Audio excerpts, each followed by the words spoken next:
Chapter 1 is the last people power. Wait, para nagtatawag nga ng people power.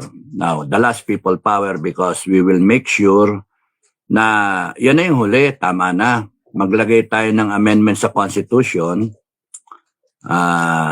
by way of having a revolutionary status na maglagay tayo ng Council of Elders para yung Council of Elders, yun yung they have the power and the people will be represented 24/7 so that pagka merong presidenteng gago mo bangag, underline bangag, o kaya presidenteng walang alam, nagkakamot ng ulo, o presidenteng walang pake sa tao, yun, mga pwedeng ipatawag nitong Council of Elders na representing all the sectors of society, religious groups, Muslim, Katoliko, and other Christian groups, Protestant, iglesia.